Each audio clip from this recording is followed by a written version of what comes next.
7 years ago, I met Olivia.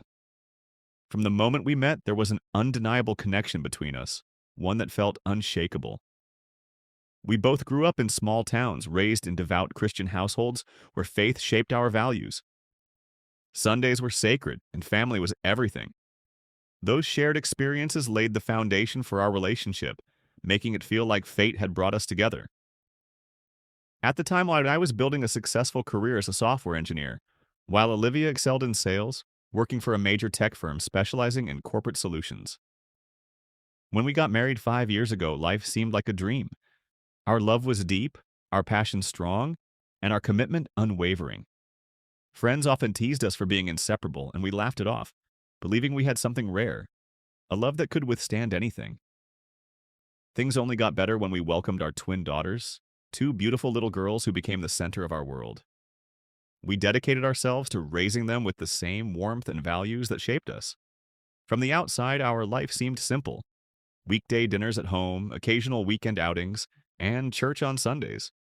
Olivia had always dressed modestly, saving anything daring for private moments between us. Our relationship was built on trust. We shared everything, or so I thought. I never had a reason to doubt her. She was affectionate, always reaching for my hand, pressing soft kisses on my cheek, and leaning into me as if drawn by some invisible force. We understood each other so well that we rarely fought. Any disagreement was resolved before it could turn into an argument. Life was good, steady, and full of love. Then everything changed. A week before her company's annual trade show, Olivia received a last-minute call. Some team members had dropped out and they needed her to fill in. She was reluctant, trying to find a way out of it, but in the end, she had no choice. One evening, as she packed her bags, she turned to me with an apologetic expression. "I hate this. I don't want to leave you and the girls for 3 days. I even called my boss twice, but they said they really need me," she said, her voice filled with frustration. I gave her a reassuring smile. "We'll be fine, I promise. It's just a few days. We'll miss you, but we support you." I helped her with her luggage and carried it to the waiting car. Her company had arranged for a limo to take her to the airport. As she left, I felt nothing but trust. Olivia had never given me a reason to doubt her. Our marriage was built on honesty, and we had always been open with each other. That's why the message I received on the second night of her trip hit me like a wrecking ball. It was from Jason, an old friend and former colleague, who happened to be attending a business event in the same city as Olivia. Jason: "Hey man, how's your weekend? I'm out having dinner with some great company." I smiled at my phone and replied casually, "Me. Olivia's at her trade show, so it's just me and the little ones." "You're at a conference, right?" Jason: "Yeah." "Hey, you said Olivia's at an exhibition. Do you know which one?" Something about the question made me pause. Me: "It's in Chicago this week, but I don't remember the exact name." "Why?" Jason: "I'm at dinner with my team. Guess who's sitting across from me?" A strange, uneasy feeling crept into my stomach. Me: "What are you getting at?" Jason sent 3 attachments, 2 photos and a short video. My breath caught as I opened them. The first photo showed Olivia, but not as I had ever seen her before. She wore a tight, revealing dress with a plunging neckline, her makeup flawless, her hair styled to perfection. She looked stunning, breathtaking even, but it wasn't how she usually dressed in public. For a moment, I convinced myself it wasn't her. Maybe someone who just looked like her. Then I opened the second image. There was no denying it this time. It was Olivia sitting at a table, leaning in close to her boss, Andrew. The way she looked at him sent a sickening jolt through me. Her eyes held something unfamiliar, something I had never seen before. My chest tightened as I tried to convince myself there was a logical explanation. Then I opened the final attachment. A video. The kiss that shattered my world. The moment it started playing, my world shattered. Olivia was kissing Andrew, not a friendly peck, a deep, intimate kiss. Her arms draped around his neck, his hand pressed firmly against her waist. I couldn't breathe. My hands shook. My stomach twisted into knots. My heart pounded so hard I thought it might burst. A wave of nausea rolled over me as hot tears filled my eyes. Then another message appeared. Jason, David, are you okay? I stared at the screen, unable to process what I was seeing. Me? Where is she right now? Jason, still at the table. I swallowed hard. Me? I'm calling her now. I dialed Olivia's number, my hands trembling. The phone rang several times, before her voicemail picked up. Forcing my voice to remain steady, I left a message. Hey, sweetheart. We miss you. Just wanted to check in and see how your night's going. Hope you're having a good time. I ended the call and immediately messaged Jason. Me. She didn't answer. Jason. She just looked at her phone, saw your name, and put it right back in her purse. A cold wave rolled through my chest. Me. She didn't even hesitate? Jason. Nope. There was a long pause. Jason. David. I hate this. I never thought she'd do something like this to you. Honestly, I never realized just how attractive your wife is until now. I clenched my jaw. Me. Jason, please. Jason. Crap, sorry. That came out wrong. I just mean, I didn't expect this from her. I closed my eyes for a second. Me. It's fine. Thank you for telling me. I'd rather hear it from you than be left in the dark. Jason. So, what are you going to do? I exhaled slowly, my hands still shaking. Me. I need to process this first. Just don't get involved. Oh, don't let her know you're watching, but if you see anything else, send it my way. Jason. Are you sure? Me. I don't know what I am right now, Jason, but I do know I need to figure this out on my own. There was a long silence before he spoke again. Jason. I got you, man. I'm here if you need me. Me. Thanks. After hanging up, I poured myself a drink, the weight of betrayal crushing me. Had there been signs? Had I been too blind? Too trusting? Number Olivia had never given me a reason to doubt her. If anything, the past 6 months had been some of the best in our marriage. She had been more affectionate, more engaged. And yet here she was in the arms of another man. The woman I had loved with every fiber of my being had betrayed me. And now I had to decide what to do next. The words on my screen blurred as I reread the messages between Kim and Jonathan. My mind rejected what I was seeing, but the proof was undeniable. She had been carrying on this affair for 6 months. 6 whole months of deception, lies, and stolen moments behind my back. And yet, she still had the audacity to call me every night, to tell me she missed me, to act as if nothing had changed between us. I clenched my fists, my knuckles turning white. A storm brewed inside me, rage and devastation colliding in a battle I wasn't prepared for.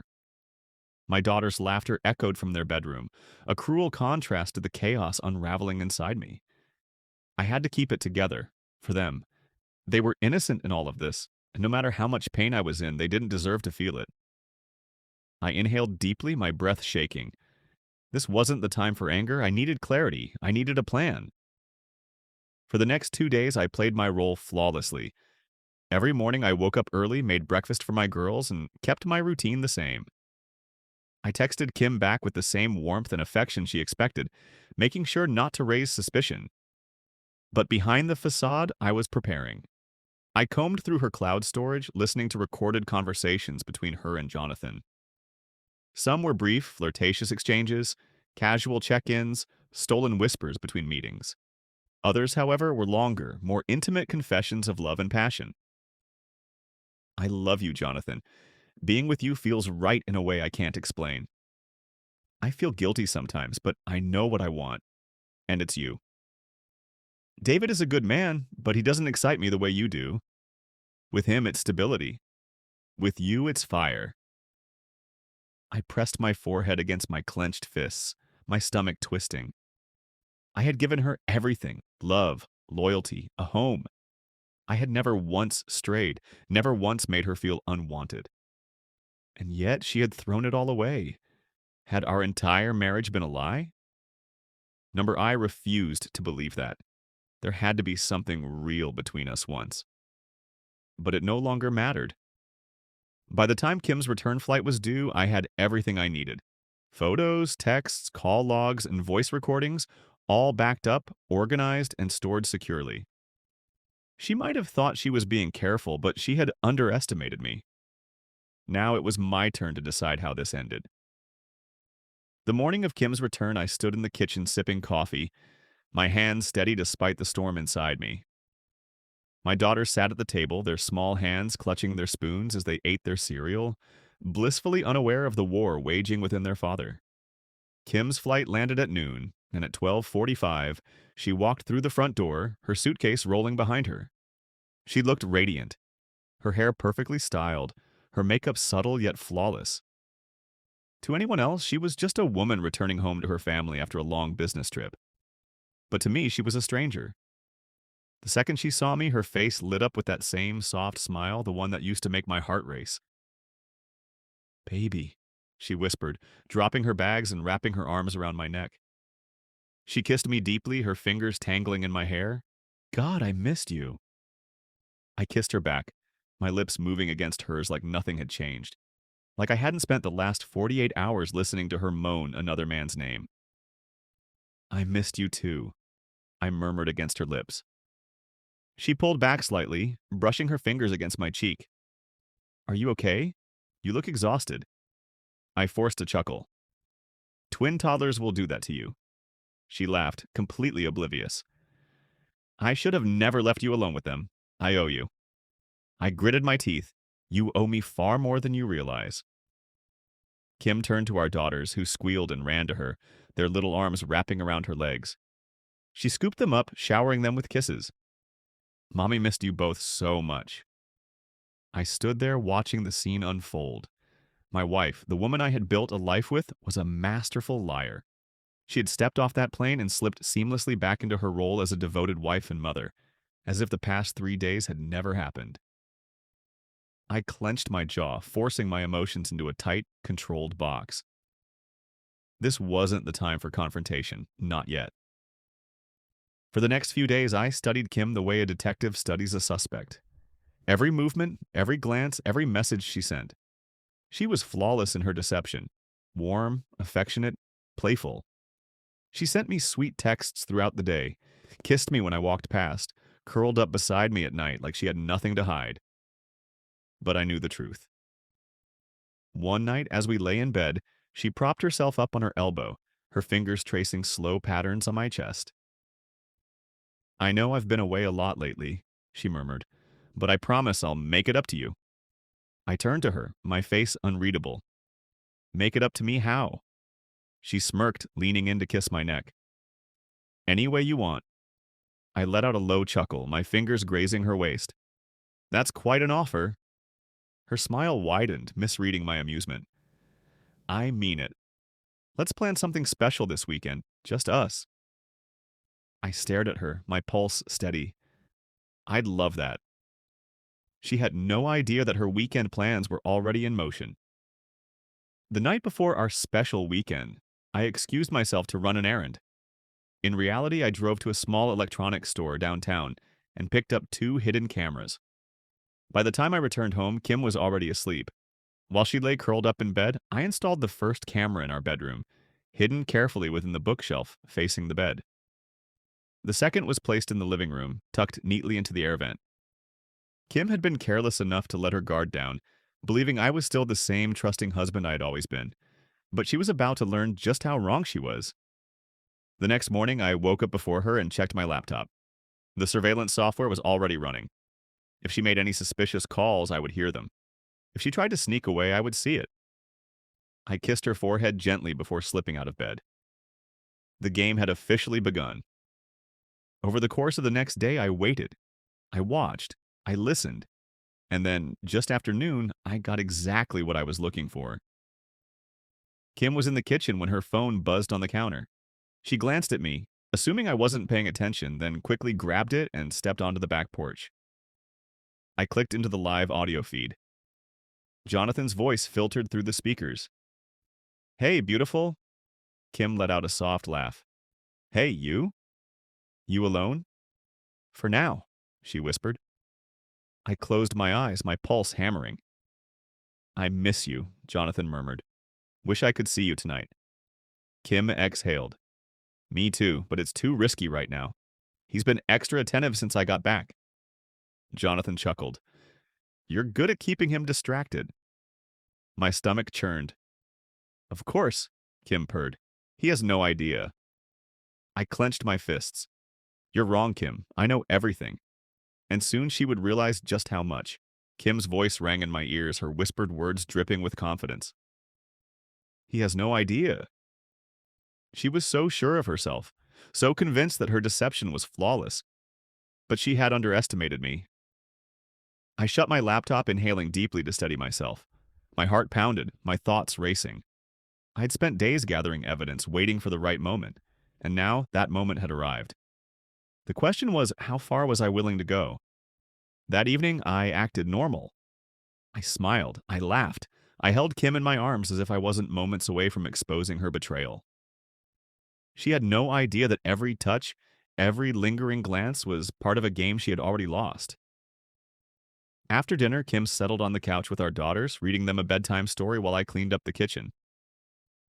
I watched her closely, studying her face. She looked happy, content, as if she wasn't actively tearing our family apart behind my back. The rage I had been suppressing coiled tighter. Once the girls were asleep, Kim stretched, letting out a small sigh. Long day, she murmured. I think I'm going to take a bath. I nodded, forcing a small smile. Sounds like a good idea. She kissed my cheek before disappearing into the bathroom. The moment the door closed, I pulled out my phone and sent a single text. Me. Time to play. A few seconds later, my best friend Mark responded. Mark, are you sure? Me. Yes, be ready. Mark had been the only person I trusted with the truth. He had been furious when I told him about Kim and Jonathan, insisting I deserved better. When I told him my plan, he had hesitated, but in the end, he agreed. Now there was no turning back. At exactly 10:30 p.m., Kim's phone buzzed with an incoming message. I pretended not to notice as she glanced at the screen, her lips curving slightly before she locked it again. Heading to bed? I asked, my voice casual. She nodded. Yeah, you coming? In a bit, just finishing something up. She kissed me goodnight, then slipped into the bedroom, closing the door behind her. I counted the minutes. At 11:15 p.m., she made her move. Through my hidden camera, I watched as she picked up her phone and typed a message. Seconds later, my laptop screen lit up with an alert. The surveillance software had intercepted the text. Kim, he's asleep. Meet me at the usual spot? My jaw tightened. Jonathan responded almost instantly. Jonathan, already on my way. Can't wait to see you. Kim put her phone down, slipped out of bed, and tiptoed to the closet. She changed quickly, swapping her pajamas for a dress she knew I loved. She was dressing up for him. For him. I exhaled slowly, forcing myself to stay calm. Kim grabbed her purse and quietly made her way to the back door. She didn't even hesitate. No guilt. No second thoughts. I let her leave, and then I followed. Kim's car pulled into the dimly lit parking lot of a small motel. She stepped out, glancing around before walking toward room 214. Jonathan was already there, waiting. I parked a short distance away, my hands gripping the steering wheel. My heart pounded, adrenaline coursing through my veins. This was it. The moment everything would come crashing down. I pulled out my phone and called Mark. It's happening, I said quietly. You ready? I clenched my jaw. Yeah. Mark and I had planned this down to the smallest detail. He was parked nearby, waiting for my signal. I took a deep breath, then stepped out of the car. The night air was crisp, the distant hum of traffic the only sound. I moved quickly, my footsteps silent against the pavement. My pulse pounded in my ears as I approached the motel room. I placed my hand on the doorknob, and then I knocked. Silence. Then rustling inside. A hushed voice. Kim's voice. Panic. A few seconds later, the door cracked open slightly, and Jonathan's face appeared. His eyes widened in shock. Before he could react, I shoved the door open, stepping inside. Kim gasped, clutching the bedsheet to her chest. David! I held up a hand. Don't. Jonathan scrambled to his feet, hands raised. Look, man. I said don't. Kim's eyes filled with tears. It's not what it looks like. I let out a bitter laugh. Oh, really? Because it looks exactly like what I expected. Jonathan glanced between us, his face pale. I should go. I turned to him, my voice low and dangerous. Sit down. He hesitated. Sit down. Jonathan slowly lowered himself onto the chair in the corner, his jaw tight. Kim's hands trembled. David, please. You lied to me, I said, my voice eerily calm. For 6 months, you've been sneaking around, pretending to be the perfect wife, while doing this behind my back. Tears spilled down her cheeks. I never wanted to hurt you. I laughed again, shaking my head. That's the worst part, Kim. You did hurt me. Over and over again, and you didn't care. She sobbed. I love you, David. I met her gaze, my expression cold. No, you don't. You love the... Swallowed the lump in my throat.